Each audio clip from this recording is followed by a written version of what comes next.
And it's kind of fun to draw as well. Take a break from the more stressful designs, which are the ships in this case. So this stuff is more just having fun, and I like to kind of see that kind of stuff in a designer's portfolio because it shows that they're very interested in their jobs. They're having fun. When someone's drawing these like characters looking at a vehicle or a character is doing something very personal, it shows that they put a little bit more care into the work than simply giving you a design that's very sterile. Right? And you can see I balance out that engine on the lower left with some characters, which I'll draw as well. And they serve not only as a way to balance the page, you can see me drawing them out now. So yeah, they serve as a balance, but also they give you scale.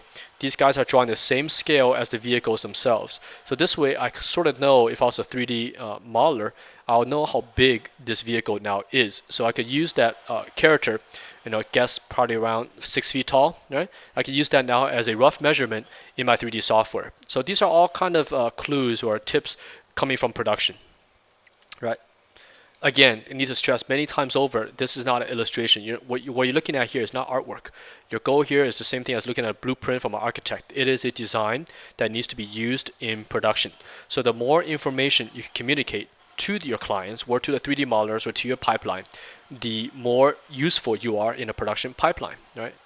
As an employee. So now I'm back in Photoshop. I switch between the two programs when I'm drawing. Painter is basically my sketchbook. Is my paper, right? Because its brushes are very fluid. I feel like I'm drawing on paper when I'm using Painter.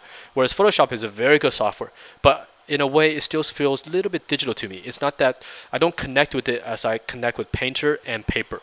But that's all I use Painter for, which is just drawing. I don't use Painter for anything else because it's a very unstable program and its layer management is horrendous. You don't want to use its layers. Whereas Photoshop is very stable and super professional and solid. But again, both softwares are great for this. Here I'm actually back in Painter again, doing the drop shadow. Using the drop shadow as sort of a way to describe the form as well as a contrast to balance the big white ship that's floating above it. So they look nice and solid and they float, they have weight to them versus a sketch, right? It's always a good way to kind of look at your designs and try to feed it out, have this kind of human instinct. Look at it, does it feel like if you lifted it up with your hands, is it heavy or is it going to fly off the page like a feather? If it's flying off the page as a feather, there could be numerous reasons why that could be. One of them could just be fundamentals are wrong. Basically, your perspective is not good. When a human being sees something that's not technically correct, they might not even know why they don't like it, but it's usually because something is not right to their eye. And fundamentals is one of the first things that comes into play. So when they look at your drawing because something's off, they're like, I just don't like it. Therefore, it has no weight. Right? It's kind of like you taking a car and make it out of air or something like that. It doesn't feel right. Right? So here I am back in Photoshop doing some line weight adjustment. This is going to be a line drawing presentation. I'm not going to paint this. But if you guys are interested in seeing how to take one of these into a painted format for example, for marketing presentation or maybe just for a cooler way to present your drawing, take a look at episode 5. I believe it's episode 5. It's called Snow Tank.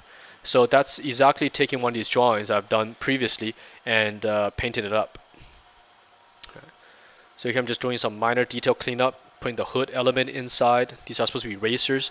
So all the lines I'm using here, this is more about design. It's accelerated lines. Everything goes away from the front to the back. So this vehicle, even sitting still on the ground, look like it has a direction. It looks like they want to go forward. And that's important when you're designing things that are supposed to race or go fast, right? A good way to look at it is like the Mustang, right? The P-51. When sitting on the ground, the plane looks like it could fly. Right? And that's always a good philosophy. Same thing as a Ferrari or Lamborghini. These kind of things where they park, they look like they want to move. So that's a good general design direction to go. For example, if you look at a fire truck or one of those bank vehicles, they're very blocky. They just naturally don't look like they could go fast, right? You're playing with human instinct. So if you're doing something that's made up, in this case, these are made up vehicles, you want to bring those human characteristics into it, the stuff that we already know.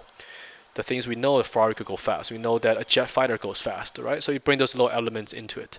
So now I'm doing a very quick presentation. Again, this is going to be a line presentation. We're not going to render this in terms of painting. So this is just a quick way to throw some values on here so the forms read. So I darken the background so it's no longer white, but not super dark that it won't print out well. I still believe in prints. We make our students here print everything back out because in the Hollywood system, no director like to look at stuff on the screen. They like to see stuff printed out on the wall, so therefore everyone can look at it at the same time.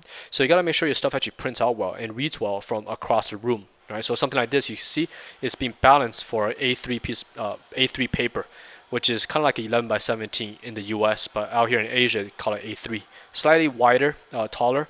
So, but this format here is A3. So this way, when I print this out, you can see the composition eats up the entire page, and this drawing will read very, very well printed on the wall.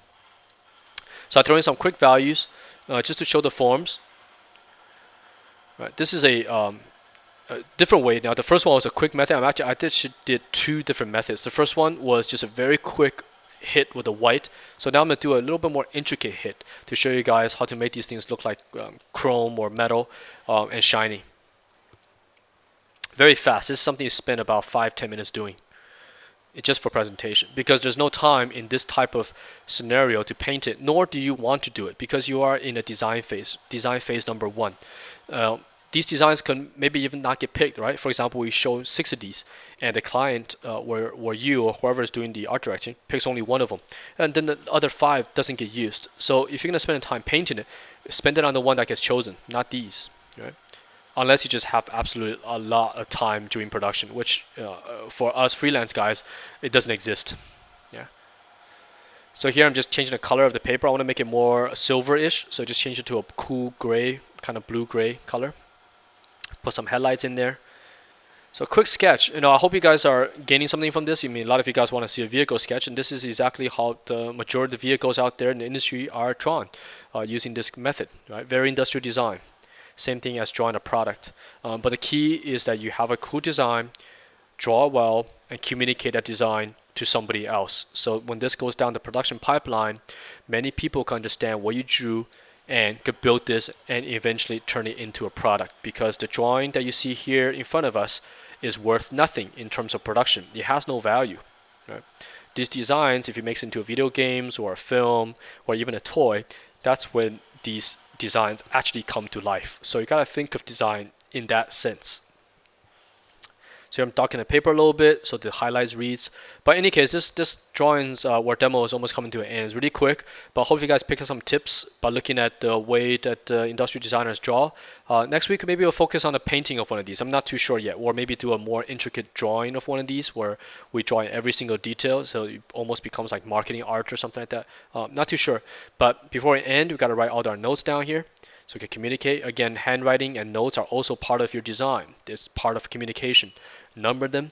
And again, if you want to watch the follow-up, watch episode 5, Snow Tanks. And otherwise, I hope you guys enjoy this, and I will see you guys next week. All right, thank you, and goodbye.